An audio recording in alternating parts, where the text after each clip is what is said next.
कैसे बात करोगी उससे, क्या कहोगी? रेहान को तुम अच्छी तरह जानती हो फातिमा, उसकी जबान का क्या एतबार, कब क्या कर दे कुछ नहीं पता। उसकी किसी हरकत से दुआ पे असर पड़ा तो? यार प्रॉब्लम यह है कि वो दुआ का बाप है, इसलिए मैं उन लोगों के सामने उसको लेट डाउन भी नहीं कर सकती। बहुत ज्यादा कंफ्यूज हूँ। अब तुम ही बताओ मुझे क्या करना चाहिए। लगता है तुम्हारे दिल में कुछ और भी है जो तुम्हें खटक रहा है। हाँ, मैं नहीं चाहती कि उमर मेरे माजी और शख्सियत के बारे में कोई राय कायम करे। समझ गई।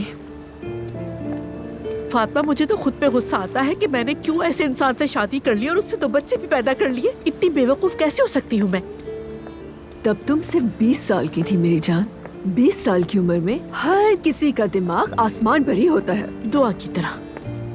अभी हम तुम्हारी बात कर रहे हैं। यानी मैंने अपनी जिंदगी एक ऐसे इंसान के साथ गुजारी जो इंतहाई सुस्त, आराम तलब और शॉर्टकट से पैसा कमाने का कायल था। हर कोई गलती करता है, हम सब करते हैं। कम से कम अब तो परफेक्शनिस्ट बनने की कोशिश करो ना। कर तो रही हूँ,